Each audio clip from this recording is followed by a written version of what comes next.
Oh, I can now.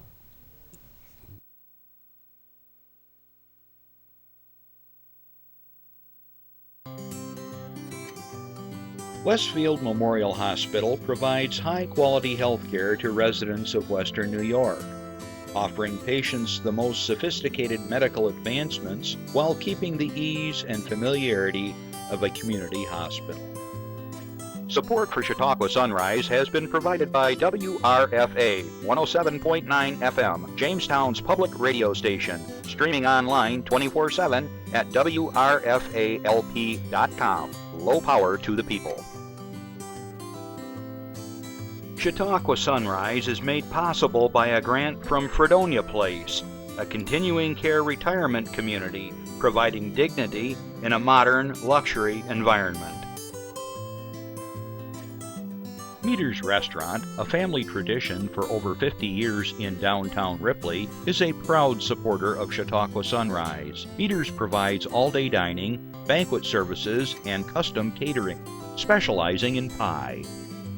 Funding for Chautauqua Sunrise is provided in part by the Chautauqua County Industrial Development Agency, with offices in Jamestown and Dunkirk, helping businesses to prosper throughout Chautauqua County. From supporting people with disabilities to enjoy great lives to providing health care services that are available to anyone, the Resource Center has been improving our county for more than 60 years. Learn more about how the Resource Center makes a positive difference in people's lives.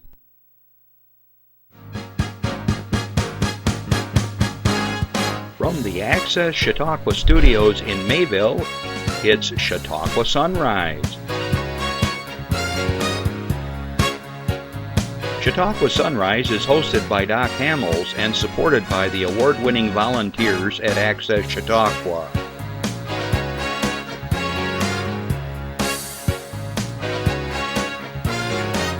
We are here to share local news, colorful interviews, and events of interest to everyone. Chautauqua Sunrise is broadcast live Saturday mornings each week from 9 to 10 a.m. Send events via email or call us live. Check us out on YouTube and Facebook. And now, from the Access Chautauqua Studios, it's Chautauqua Sunrise. Good morning, everyone. According to the calendar, Justin, what is today? Not the date. What? I know that part. It's the. Thank you, Jeff. Somebody is listening. It's the first day of fall. I can't believe it. Oh, that was a fast summer. Wow, I can't believe it. And if you live where I live in Ripley, you just got to walk along the streets.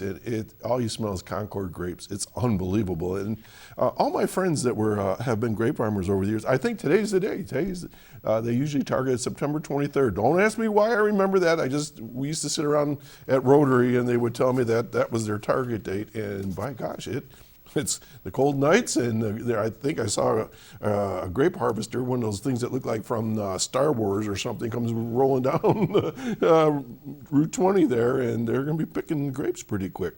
Okay, well, good morning, everyone, and welcome to Chautauqua Sunrise. I'm Doc Hamels still, and good afternoon for anyone that's watching me around the world. Special shout out to our friends over in the Ukraine. Natalia, your friends are going to find this very interesting today because you're going to hear all about our democracy here in the United States, but especially right here in our own community of Chautauqua County and how we vote. So I'll be interested to see what your comments are later on if you get a chance. Okay, many of you do know that this is a call-in show, and if you have a question or a comment, an announcement for your group or organization, chicken barbecue, a lot of people are doing those kinds of things right now, fundraisers and so forth, give us a call at 753-5225, right down there. Okay, and don't be shy. And if you are, just give the information to the guys. I'll write down on a piece of paper. Sometimes you see me do one of these numbers, and my trusty assistant Justin will hand me the information, and we'll read it to you. Throughout the week, if you are seeing this and I got to send that out, send it ahead of time, Chautauqua Sunrise at gmail.com. Okay, and we'll get it on the air because we have all these papers right here that we get throughout the week. All right, I want to say good afternoon to all my listeners on WRFA 107.9, low power to the people in Jamestown, New York, and all that area all around it. So glad you could join us. Got a really very interesting show, and it affects anybody over 18. As far as I know, and until you're like a zillion years old, because this is all about your right to vote, and we're going to be talking about all the innuendos and all the fine print and all the conspiracy theories that are out there. We're going to what are you laughing about? We're going to dispel all those myths and conspiracy theories today, and we're going to tell you exactly the way it is in the real world in real time here in Chautauqua County anyways. Okay, so let's see, did I cover everything? I'm happy to announce, I believe it's this week, we're going to be running the 5th episode of a video podcast that I'm involved with. I'm the co-producer of Oak Island Plus with my a partner in crime, Jim McQuiston, who's an internationally known author and writer, theorist for Oak Island. And if you're a follower of the Curse of Oak Island, I think you'll find this interesting. And in this particular episode, we really kind of get into some really cool stuff. And I won't tell you anything more. Just get it and watch it here, or you can always catch us on Facebook, or you can go on YouTube and watch us there over and over and over again.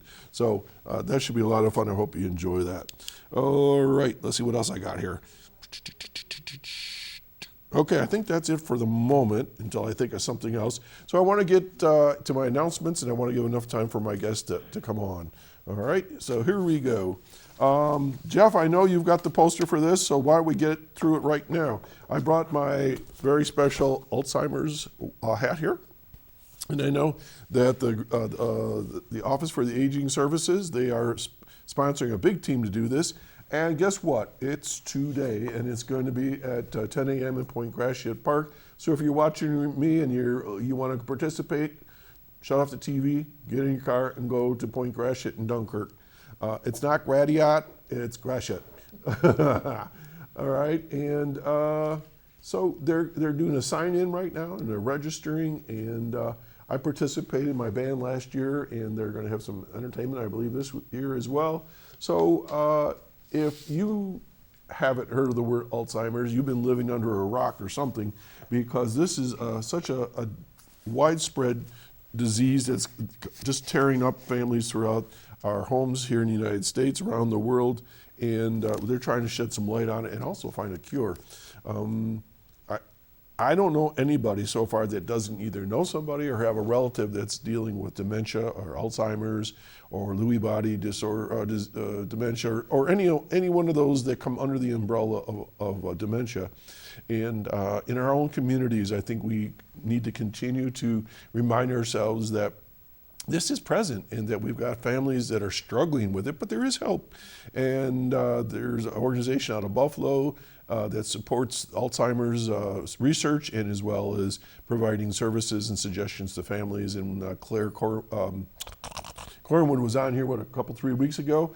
If you want to go back and look at the show, I wasn't here, but Randy handled that because I was stuck in Charlotte airport. And so anyways, we are very supportive of all these issues here with, well, it can be any age, but usually it's a little bit older folks that start to see symptoms of this. But anyways, please, if you think of it, join them today. If not, maybe a donation to the Alzheimer's group, and let's get this thing under control, because it's just wreaking havoc. And the thing that people always forget is about the caregivers, the ones that are dealing with folks with Alzheimer's. It's a tough road, and they really need help. And so if you know somebody, be willing to maybe sit with the person that has the condition, give those folks a little break, or just be a good ear and listen, because they sure could use your help. Okay, so that's that today for that. All right, let's go to Jamestown. And the Reginald A. Center for the Arts will screen DC superhero movie Blue Beetle with a Spanish language audio track. I don't remember them doing that too often. And that's going to be next Saturday, September 30 at 4 p.m. The showing will coincide with the Jamestown YWCA's Latino Heritage Celebration earlier this same day. I've seen some promos on TV that this is Latino Month and historical, and there was a woman that had done a lot of research in the medical field, and I had never heard of her, and that's a shame. There's so many great folks out there, and we need to know more about them. In the film, recent college grad Jamie Reyes returns home full of aspirations for his future, only to find that home is not quite as he left it. As he searches to find his purpose in the world, fate intervenes when Jamie unexpectedly finds himself in possession of an ancient relic of alien biotechnology called the Scarab.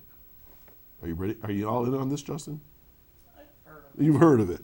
When the Scarab suddenly chooses Jamie to be its symbolic host, he is bestowed with an incredible suit of armor capable of extraordinary and unpredictable powers, forever changing his destiny as becomes the superhero Blue Beetle.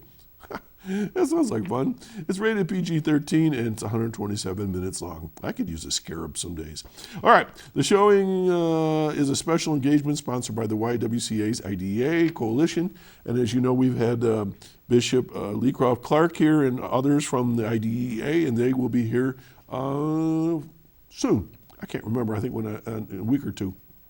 Upcoming movies at the Reg include Cillian Murphy in the title role of Christopher Nolan's Oppenheimer. That's October 7. Margot Robbie as the title character in the critical and financial box office hit Barbie. Talking Heads is a restored edition of their 1984 concert from Stop Making Sense. That's going to be October 18th. And then the Palace Theater 100th anniversary special engagement of, yes, when you've been waiting for, the 1988 comedy Beetlejuice, followed up by, I've still got to see this someday, the Rocky Horror Picture Show.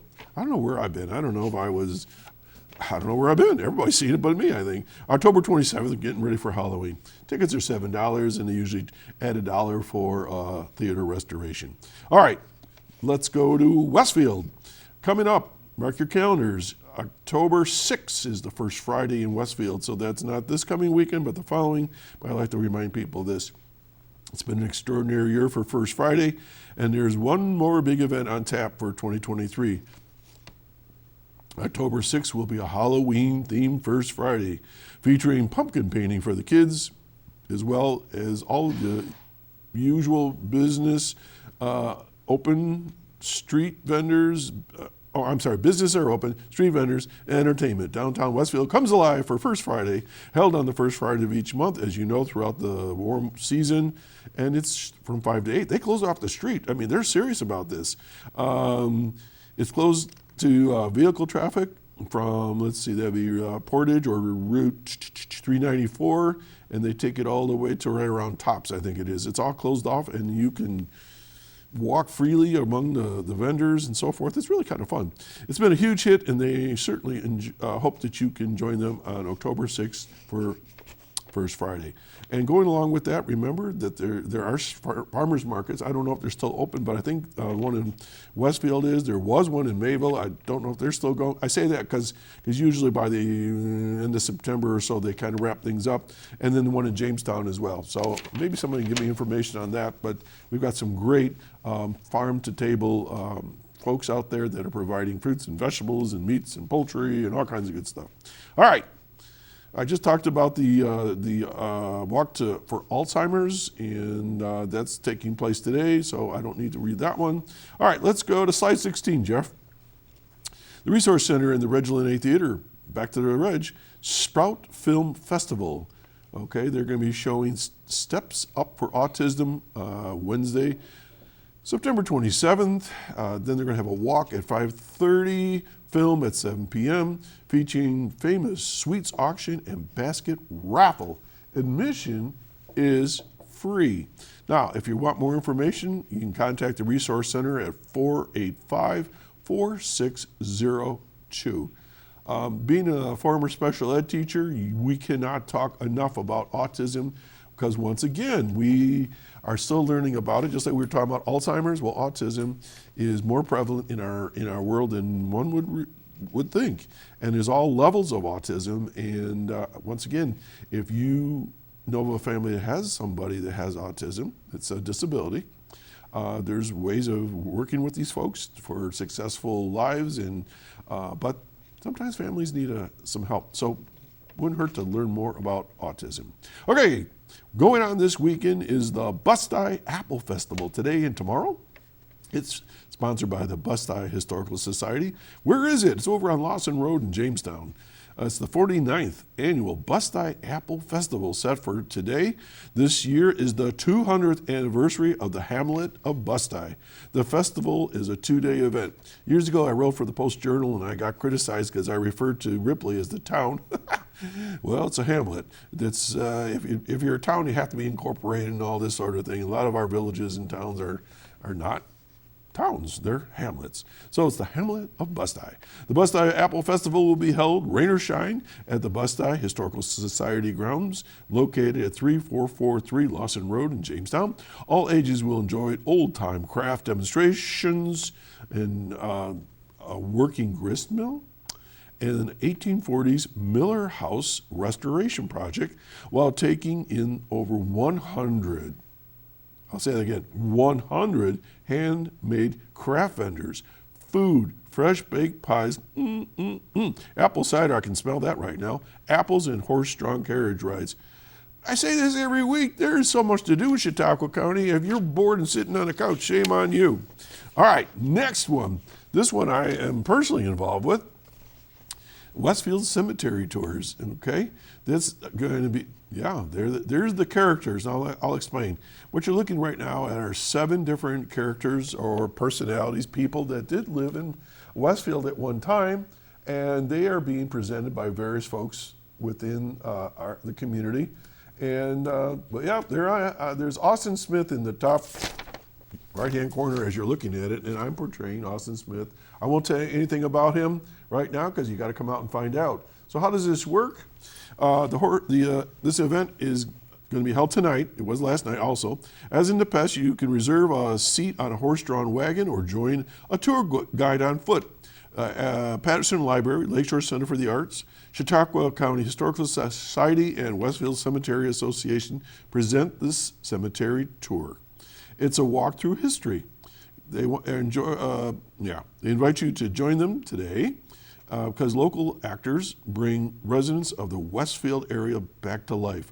The horse-drawn carriage tours or walking tours are available. Refreshments are provided. There's a porta potty there as well.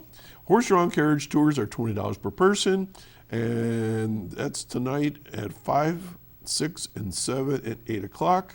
Limited seating. They can only hold so many on there. But you can also just do a walking tour, and it's $15 per adult and $5 per child. And those tours are available at 5:30, 6:30, and 7:30. So if you want tickets, call the Patterson Library, okay? Patterson Library right in Westfield at 326-2154. 326-2154. It's not too late. We had people signing up like at the last minute yesterday. So what basically is, you enter the cemetery, you'll see lights and so forth. You'll see a tent, and that's where you kind of check in. And if you're in the walking tour, they'll form a little group, and then you have a guide, and they go to different stations, and you saw those pictures of people. And throughout the cemetery, you'll stop and hear all about the history of that person and something that's associated with the town of Westfield. So I'm very pleased to be one of the actors, and it's a lot of fun. So again, 326-2154. And what is this here? Okay. There's a fundraiser that is going to be taking place on October 7th. And this was something that was sent to me by Messenger. It was basically it's an upcoming event at the Methodist Church in Westfield, Saturday, October 7th from 7:30 a.m. to 10:30 a.m. And they're offering a pancake breakfast along with a silent auction to benefit the three Holland boys. The father passed away unexpectedly this year, and they've lost they've lost their family members. I think there was an update on that I read later. There are over a total of 80 gift certificates, baskets, large items have been donated.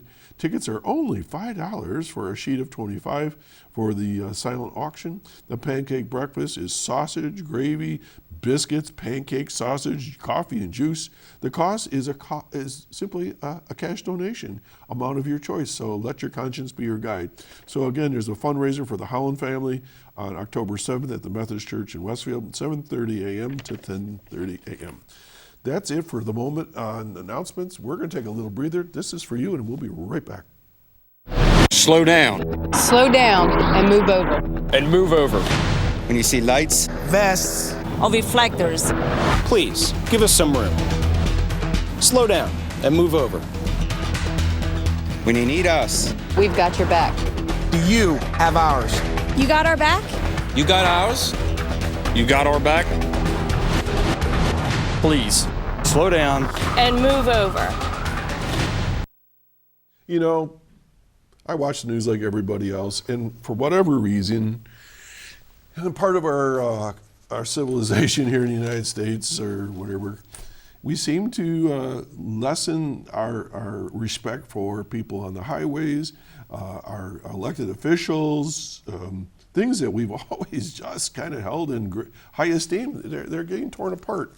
And one of those things is we're going to talk about today is our right under the American Constitution, the U.S. Constitution, to vote. So I want to welcome today our two Chautauqua County election commissioners, Luz Torres and Brian Abram. Good morning. Morning. This is your first time here with me, and Luz, you are just so excited. I can tell you're like, get me out of here. And Brian, he's like, oh, let's do this. Yeah. So thank you for joining us this morning. I know you guys are getting into your busy, crazy season. And Mark Thomas used to call it the crazy season. I remember him saying that to me because everybody's getting ready for elections and things like this.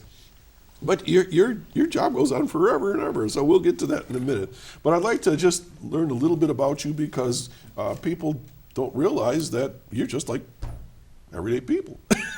So let's start with you. Tell us a little bit about yourself. Well, I'm a Dunkirk resident. Okay. The jobs, I used to work for the Department of Social Services as a case manager, social welfare examiner. And a friend told me about becoming helping out at the Board of Elections. So I went there. And it's been, 12 years at the Board of Elections working with the county. And now you have a position that is? Yes, now I am the commissioner for, one of the commissioners, a Democratic commissioner for the Board of Elections. Okay, and we'll get into that a little bit more. Okay, and you have family in Dunkirk? Oh yeah, I was actually born in Dunkirk, raised in New York City, Brooklyn, but we came back when I was like 14. So then I lived the rest of my life here with my children. Wow. Okay. And Brian Abram, without an S? That's correct. That's correct. We were talking about that. People like to either not include our S's or put S's on their names. So Brian, tell us a little bit about yourself. I'm a Chautauqua County resident lifetime, born and raised in Cassadaga. I went to school at Cassadaga Valley, JCC graduate, Fredonia State graduate in business. Got involved with politics at the local level, town of Stockton, ran as a council member, and spent 6 years on the Stockton Town Board. There was an opportunity to run at the county level at the legislature, so I raised my hand and said I'll do that, and I was successful, and I spent 11 years as a legislator here at the county. And when the opportunity came open to be a commissioner at the Board of Elections, I decided to run for it because we run for our jobs. We serve 4-year terms. And I was successful, and I've been there ever since. And this is my 15th year running being part of this. We have, been involved with every aspect. When I first came in, they were still, just phasing out the lever machine and bringing in the new technology. So there's been a whirlwind of changes about how we vote. But in general, it's been a good ride here in Chautauqua County as far as making sure we provide good voting services. Luce joined me a couple of years ago as my counterpart, and we work together in a bipartisan way to do what we can to make sure the residents here get every aspect and every opportunity to vote. Okay, so you said that you are elected or you run for, how does that work? Who votes for you? There's a committee here in Chautauqua County. The Republicans have a committee, the Democrats have a committee, and every 4 years you have to run and get the majority vote within those committees to continue your occupation. So who's on the committee? How do you get on the committee? Every town is broken up into election districts, and every election district has 2 representatives that can run through a petition process. I'll say like Ripley would have 2 election districts. That means 4 people from Ripley would be on both sides of the aisle representing Ripley for all aspects of, they help out with circulating petitions, they're part of fundraising, they do a lot of different things as far as committee members are concerned. We have right now 90 election districts, so it would make the opportunity for 180 people to serve. You don't always get 100% participation, but those are the kind of numbers of the individuals that are out there committing volunteer work to help candidates, to help the party, and to put myself and Luce in these positions if we're so fortunate. All right, so if I got this right, there's 90 people on the Republican committee and 90 on the Democratic Party? No, times 2.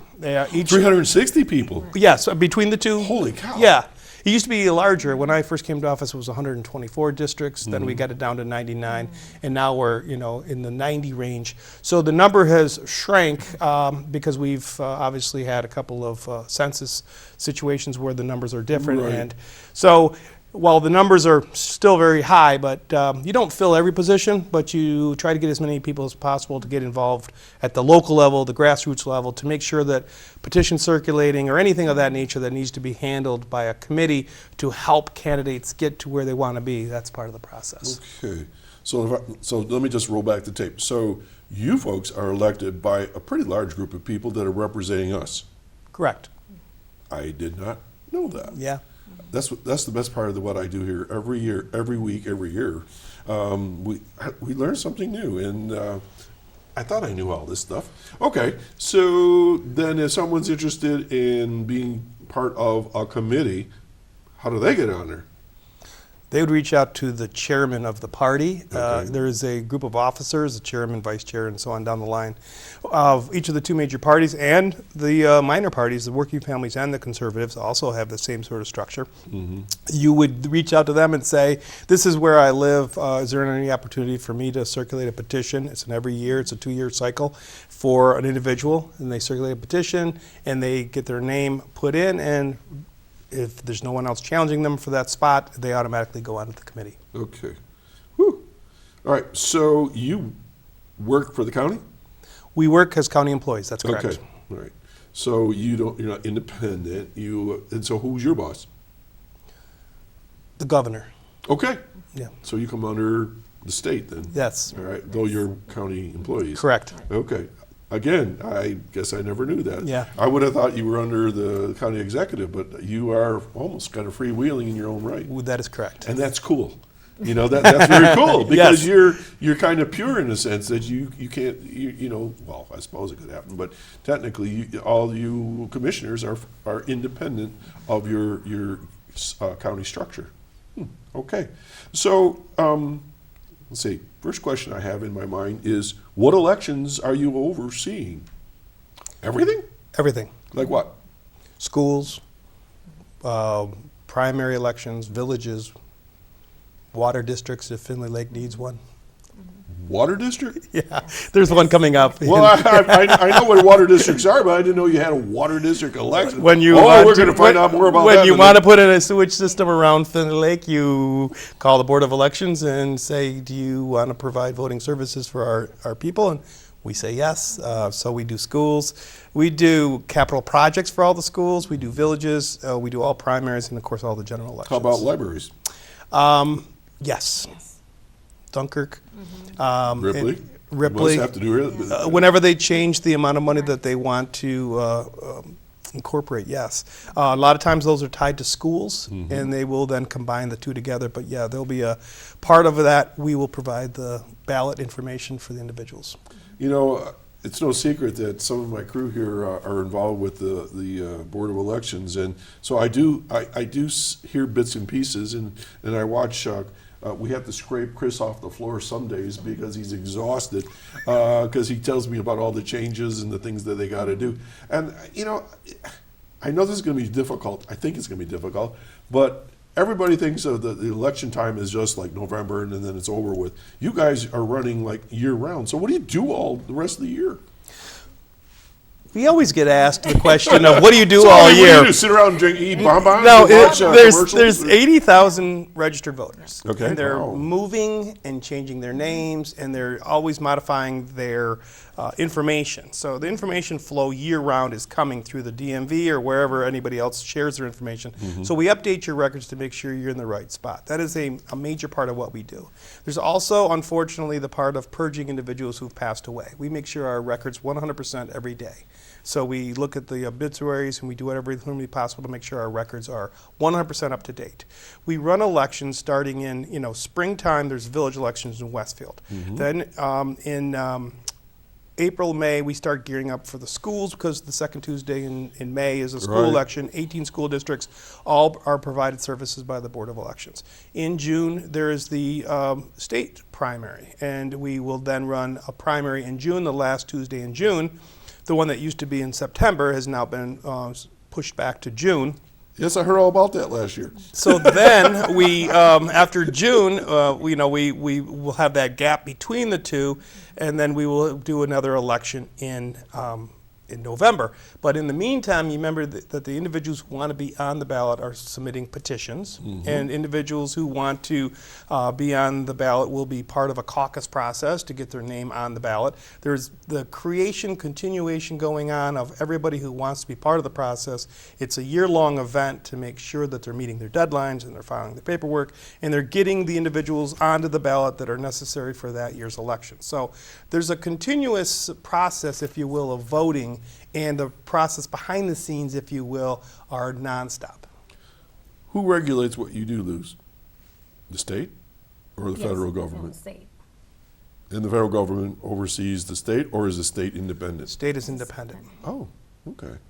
So, just going back to our fourth grade New York State history classes or wherever you find this information, we have the right to vote because why?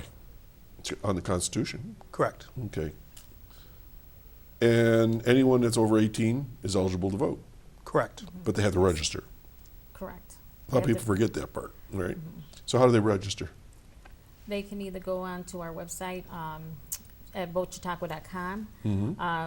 We have they would have to download the application and it's mailed back into us, or they can go to any library, city, municipality, Government library, office or some yes, town library.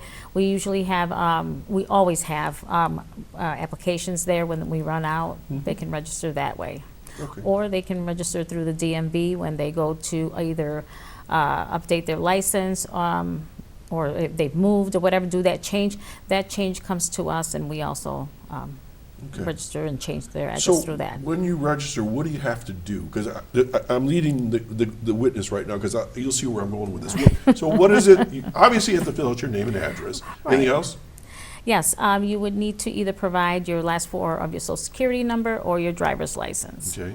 And that way we can do a match Okay. of who you are, but we do not ask for any identification such as driver's license or anything like that. Okay. Because people sometimes are skittish these days about that stuff.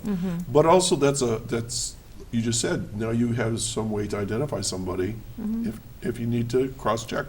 Where I was going with that is people say, "Well, I'm changing parties," and then when I go to registration, I'm going to go to the blah blah blah. Then they start grumbling about this, and they say, "I'm going to register as an independent." And what does that mean?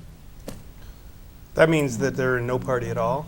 And when we hear the word independent, we feel that that individual is registered in no party. And of all the parties they could choose, they decided, I'm going to be independent, meaning I'm not going to be involved with any one of the current political parties. And your that are choices available. in Chautauqua County are? The four top ones in order are Democrat, Republican, Conservative, working families. Okay. Those are the recognized four parties in New York State at this time. That changes every 2 years if one of those parties gets over 100 and I think it's 30,000 people who select that individual, governor or president, on the line that's provided. So you've seen in the past the Libertarians come and go. Right. We've seen the Green Party Right. come and go, and a group of others. So as long as you could meet that standard, you can join that group of recognized parties. If you don't, then it's all, for us, it's just basically listed as a independent or somebody who is non-affiliated. Okay, so put the camera on me right now, because I'm gonna say this really succinctly, and stop me if I'm wrong. For those of you that choose independent, there's no longer the Independence Party, so you're not part of that party. If you choose independent, that means you forego any opportunity for you to vote in a primary. Correct. And people look at me and go, well, I'm gonna go vote. I go, no, you're not. And they look at me and go, what do you mean? I says, you said that you're an independent. Therefore, you've given up your voice to pick the candidate for whatever party you want to get involved with, right? Correct. Correct. And I don't think people understand that sometimes. Well, I think there's a mixed message because New York State does it that way. It's a closed primary system, meaning if you're a Republican, you can come vote at a Republican primary. Other states have the opportunity that says it's an open primary, and that means everybody can come. So if they're watching the news and they see a different state handling their voting system that way, I could see where they would think New York State would handle it like that. It's not like that here. We're closed. If you want to be a Democrat and you want to vote in a Democratic primary, you can do it. But don't, go independent and then expect to show up at a Democratic primary and be allowed to cast your ballot on the machine. People are shocked when I tell them that, and they don't believe Yes. me. And I go, Yeah, no, that's true. because, again, they think that independent is a party, and it's no longer. Right. Okay, so I want to go over three terms really quickly so that people get this straight. All right, so let's start with somebody that wants to run for some office. And you use the word caucus. Not everybody understands what that is, and not every group uses a caucus. I'm familiar with it because in Ripley we do caucus. So what do you mean by that? And you guys can jump in on that, whoever wants to. Well, we share that responsibility because the Democrats in Chautauqua County are focused more on caucusing at the levels that they can caucus at, which is less than a county level position. You can't caucus for the higher positions, but at a town level, you can caucus. A village level, you can caucus. In Chautauqua County, the Democrats have migrated towards a caucus, which is posting a one-time meeting where Democrats can participate. They go to a certain place at a certain time. It's been announced it's got to be in 10 spots within, say, Ripley. And all the Democrats come together, nominate candidates, vote for candidates, and submit paperwork putting their candidates on the ballot that fall. So as you're thinking about a caucus is a sort of a one shot, one price, one deal. Who do you want on? And you fast forward right to the ballot, which is different than the petition process, which is you give it a certain number, you got to go door to door, you got to get as many signatures as you are required to, and then you submit the paperwork. So we have both. We're happy with both. It doesn't matter to us how the information comes to us. We work together to make sure that caucuses are done in a way that people understand. We guide, each of us guide our people to say, here's the paperwork, here's the information. So a caucus is basically a bypass of the primary system. You will never have a primary as long as you're in a caucus town or village, because those candidates don't have to battle it out in June, Tuesday, the fourth Tuesday in June, like I mentioned earlier. So it's just a variety of how to get on the ballot, but a town level or a village level certainly can caucus. So if I were to go into a caucus, Liz, what would it look like?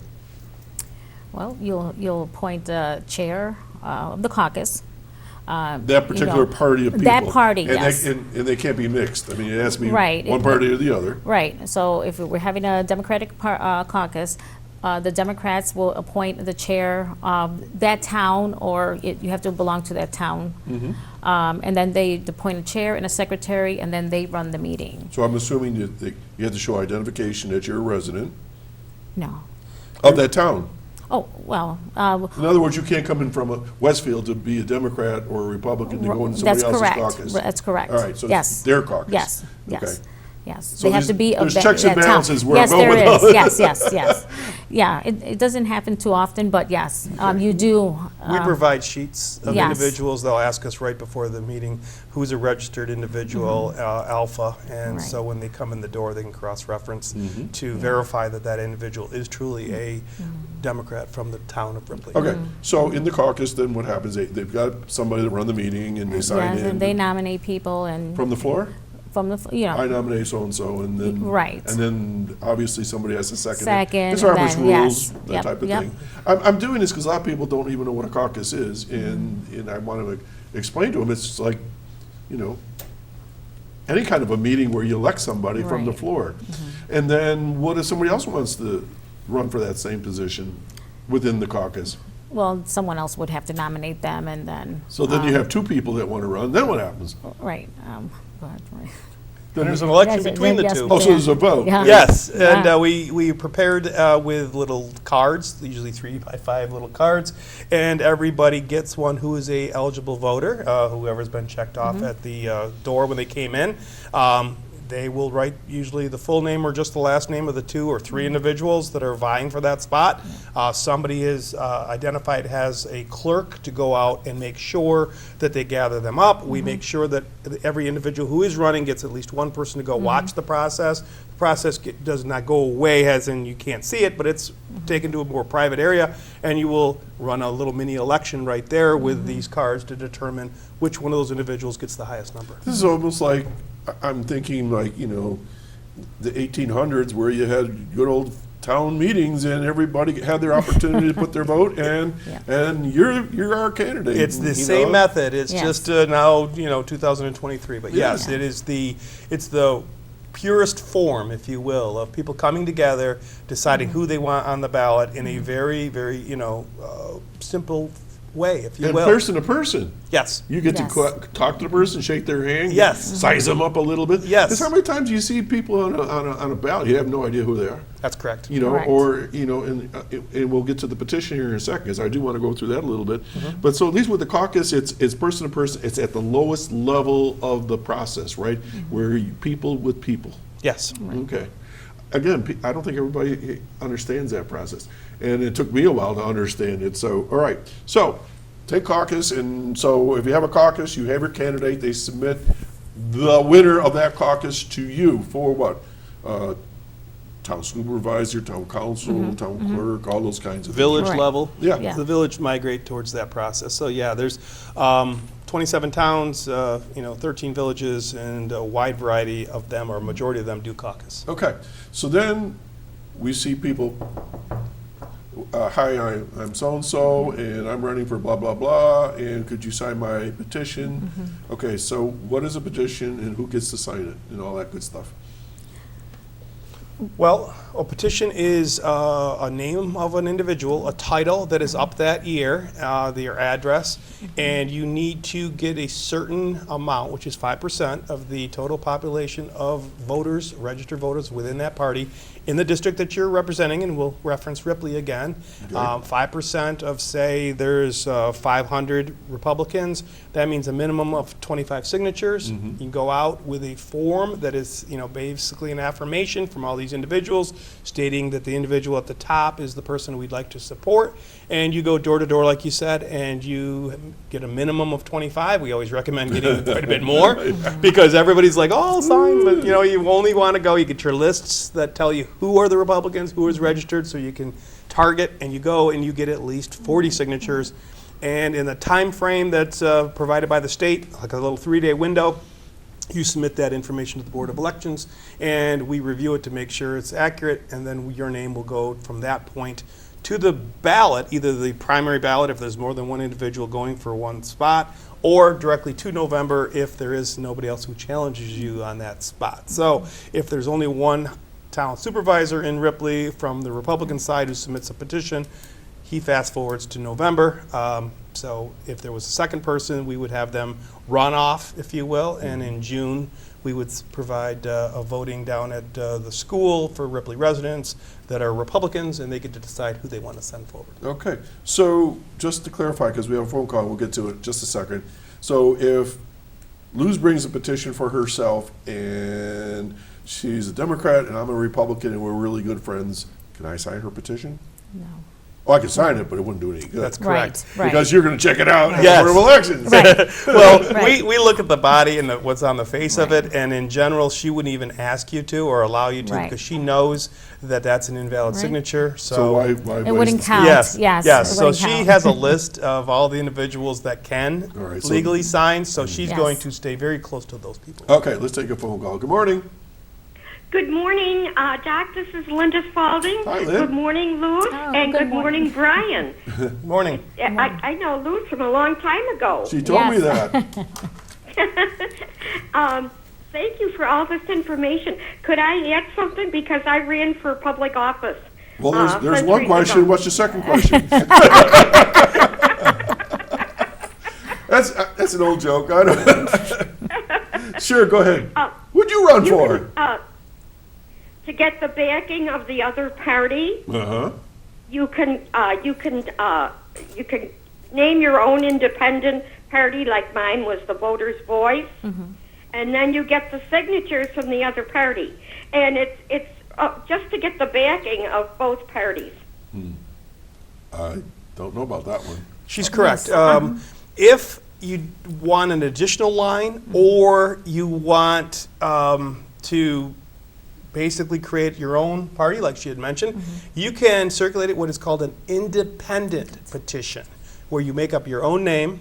Cool. Of whatever party it is, and you can go get anybody who hasn't already signed for that said position, a Republican, Democrat, Independent, it doesn't matter, as long as they're within that election district and they're capable of voting on that position, and we get them every year, Sunrise Party, down on the Lake Plain, a lot of people will pick Concord Party, and they will run on whatever they have created, and that gives an opportunity for independent people or others to sign, and you will be on the ballot, not on the four major party lines, but on your own independent line, whatever you've named it, and you'll see yourself. And you can do the petition process. It's later in the cycle, but it's an independent line that allows an individual to not be tied to any of the four major parties, or create an additional line. Say if I'm on the Republican line, I've done my part, and then later I think, gosh, I'd like to have something called whatever line, I can have a second line. And we do fuse the totals together, so the more lines an individual gets, the more opportunities for them to get more votes, which we add together, so their totals.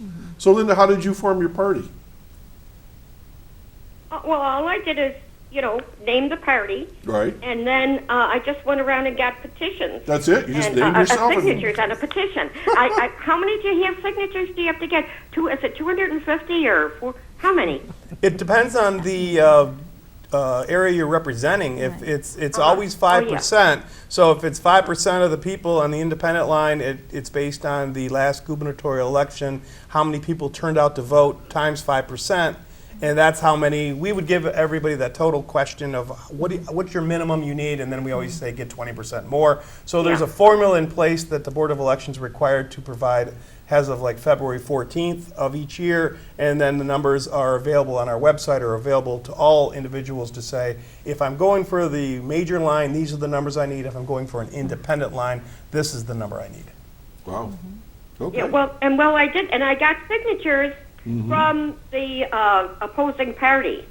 I got so that I could Yes. use the backing. So that's how you get around that one. Yes, you Yes. can expand your audience, if you will. The first is called designating, meaning just the people within that party sign that grouping. And then the other one's called independent, which opens the door for everybody who's a voter within that district to be able to have the opportunity to sign. So I guess you weren't governor then. Yeah. Yeah. Well, thank you for all the information. We're still digging here. You're welcome. Well, have a great weekend, and I'm looking forward to that cemetery walk. Oh, that's tonight. You coming? Okay. I certainly hope so. All right, we'll see you then. Well, everybody have a great weekend. Okay, and you thank too. too. Simone. Bye-bye. Wow. Right. Well, that's a good little twist. I'm glad she called in on that. All right, so everybody fills out their paperwork. The caucus gives you the information. Now, the thing is, when two people from the same party are running at the same time, you can't have two people on the ballot from the same party, right? So that's when you go to what they call a primary.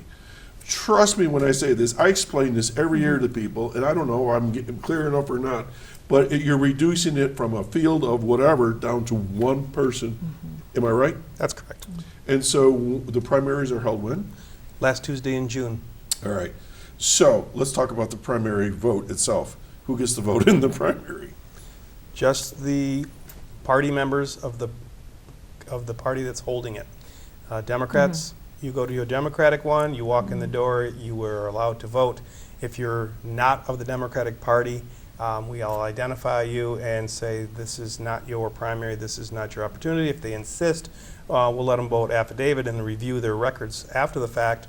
But normally, people understand, at least to the best of our ability, that if the Democratic Party is holding a primary, Democrats get to decide which one of those individuals is going to be moved on to the November ballot.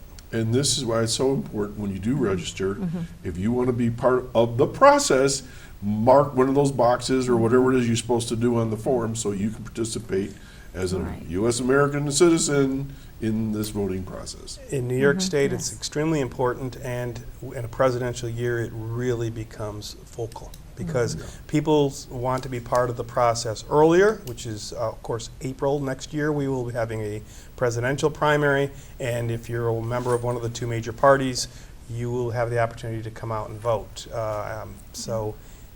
Again, that's when people really focus down on where's the decision being made of who's going to be moving on to the November ballot. And myself and Luce, we're going to schools now and we're telling kids as they register, we're not telling you how to register, we're just telling you that these are the rules that are in place. So if you want to be involved earlier in the process, those are the rules you're going to have to follow. Right. And there are a lot of young folks that really want to get involved with stuff, so that's great. Okay, so we've taken it from ground roots of a caucus to the petition through the primary. We've got the people on what we call the ballot, which is basically something that we all see when we walk into the voting booth. But before we get to the voting booth, there's a lot of other stuff goes on. There's people involved that got to help you. So, want to talk about the poll people and all that stuff? Well, when they go to their designated poll site, except for early voting, obviously, early voting, you can go to any one of the four early voting sites that we have. Okay, we'll get to that. And then they'll go to their poll site, they walk up to our staff, which are waiting for them. They go up, they look them, tell them their name, look them up, verify that that's who they are, and we do a signature match. So the voter gets to sign. If it matches, they'll give them their ballot. And they go. Who are these people? Poll people? Our election inspectors are usually they come back every year, but lately we just did a few more trainings. But these people are your neighbors, it could be family members, are people in our community. And they're paid, right? And they're paid. Do they get training or anything like that? Yes, they do. They get training. Everyone gets trained. We just did our last 3 trainings this past week. And so I think we're going to be set, I think. Now, I saw an ad. I think I saw an ad somewhere that you're looking for more people Yes. in particular areas of the county? All over.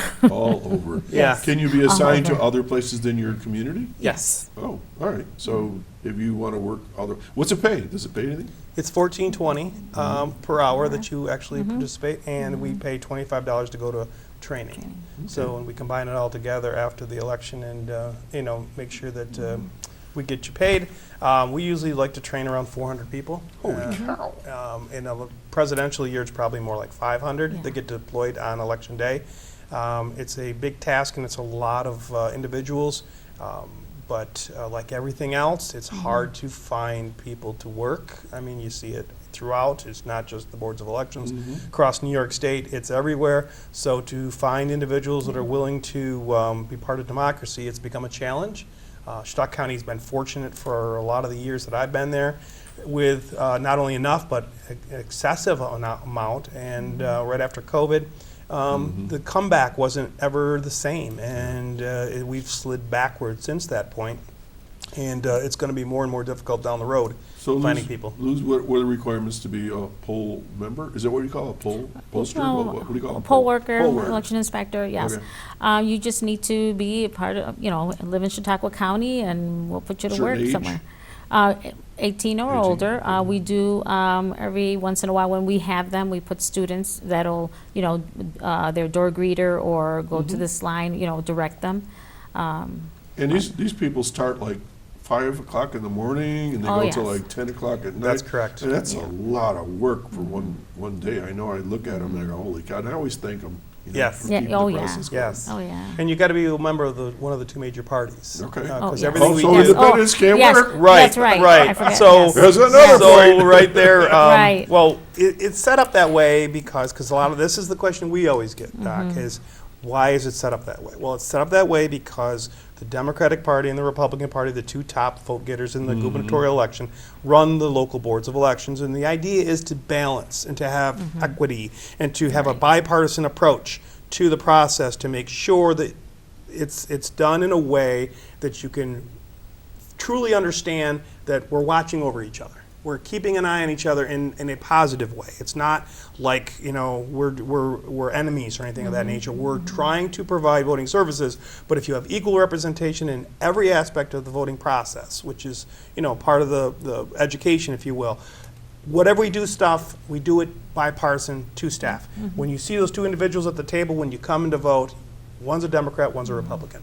They're checking each other, and that's from the very beginning to the very end. Every aspect of voting in Chautauqua County in New York State is two major party staff members being there to balance that and check each other Yep. to make sure everything's done with the utmost integrity. Yes, even Okay. in our office, that's how we I'm work. going to ask you a silly question, Mm-hmm. okay? But I'm being totally serious.